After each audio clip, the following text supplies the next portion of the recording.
ਮੁਹੱਦਸ ਕਸੂਰੀ ਦੇ ਇਸ਼ਕ ਰਸੂਲ ਦੇ ਚਰਚੇ ਤਹਿਰੀਕ ਖਤਮੇ ਨਬੂਵਤ ਦੇ ਕਿਰਦਾਰ ਤੋਂ ਅੱਗੇ ਵਧੇ। ਇਹ रूहानी बजुर्ग मुफ्ती मोहम्मद अब्दुल्ला कादरी रहमतुल्लाह अलैह जिन्हां दे उर्स दी 3 रोज़ा तकरीबात दा बरतानिया तो आए सजादा नशीन साहबजादा मुफ्ती अख्तर अली कादरी मुफ्ती इरशाद अली कादरी ते दूजियां ने मज़ार शरीफ नूं गुसल दे के बकायदा आगाज़ किया। उर्स मुबारक ते रूहानी वजदानी फैज़ो बरकात लई पाकिस्तान के जयद उलमा कराम ने इस अजीम दरवेश मुहद्दस कसूरी के किरदार उत्ते रोशनी पाई। पीर सैयद फदा हुसैन शाह मुफ्ती अल नसर शीर जलाली पीर मोहम्मद अजमल रजा कादरी ते मुलाजम हुसैन डोगर समेत उलमा ने बुजुर्गाने दीन की खिदमात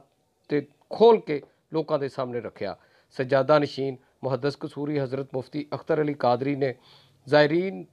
दे परे मजमे नाल गलबात करदे होया आख्या, ये है कि ये बुजुर्गान दीन हकीकत में लोगों के दिलों पर राज करते हैं और ये चाहते हैं कि ये राज हम कैसे करते हैं।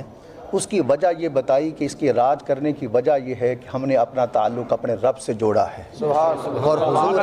हुजूर अलैहिस्सलातु वस्सलाम के तवस्सुत से जो कुर्ब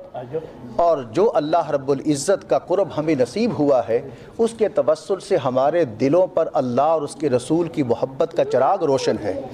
इसी वजह से दुनिया से चले जाने के बाद आज भी लोग हमें अच्छे नामों से याद करके हमारे मेज़ार पर आते हैं। बस यही हमारा ज़िंदगी का मिशन हो, यही हमारे ज़िंदगी का मकसद हो, ताकि हम इस मिशन पर चलते हुए